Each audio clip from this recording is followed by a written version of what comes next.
Une immense halle de briques rouges illuminée par de grandes verrières. Dans cette ancienne usine textile typique de la région, on tissait déjà la laine au 19e siècle. Avant son déclin, plus d'un millier d'ouvriers travaillaient ici. Ce sont eux qui ont fait de Roubaix la capitale du textile en France.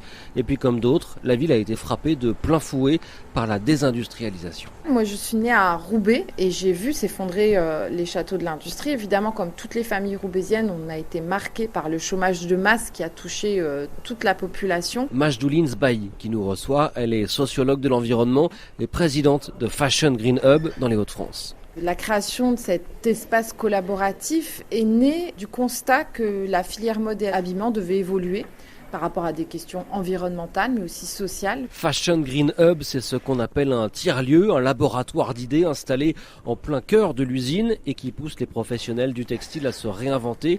C'est ce qui a donné par exemple cette matériothèque. Donc là, vous voyez des morceaux de tissu.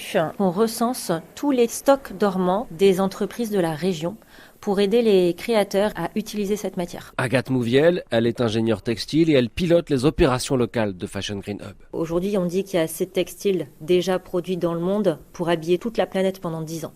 Donc déjà, si on arrivait à simplement recenser ces matières existantes et designer de nouveaux produits à partir de cet existant, on arriverait à de très belles choses, mais il faut que ce soit ancré dans des process aujourd'hui industriels. Et c'est ça la marche qu'on a à passer aujourd'hui. Ici, on trouve aussi quelques machines à coudre pour faire des essais.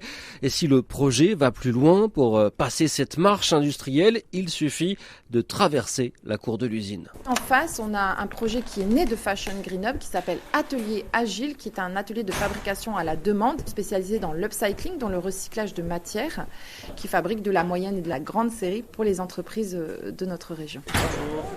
On a dû casser le mur pour faire rentrer les grosses machines que vous avez. D'accord.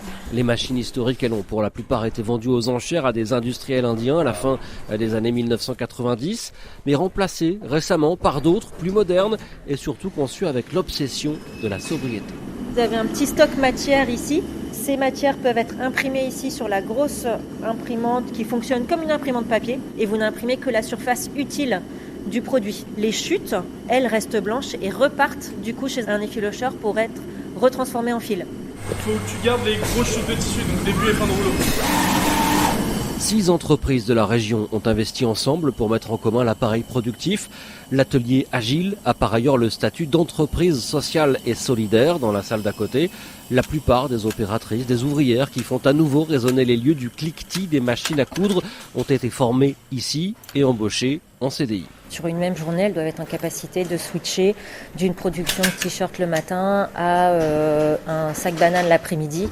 On travaille vraiment à faire en sorte que la personne se sente fière de confectionner un article le plus complet possible. 10 ans après l'effondrement du Rana Plaza au Bangladesh, Majdoulin Zbahi est convaincu d'avoir démontré qu'un autre modèle était possible. Beaucoup nous disaient il y a 10 ans, mais vous rêvez, vous êtes nostalgique, jamais on refera de la fabrication textile ici. Nous, on avait la conviction profonde que les changements dans les modes de consommation, mais aussi les alertes successives sur la question des droits humains et de l'impact environnemental allaient pousser à aller vers des circuits courts. Et c'est ce qui se passe aujourd'hui. C'est des frémissements, mais ça commence à prendre. Le chemin sera long, mais il est désormais tracé. Il n'y a qu'à suivre le fil.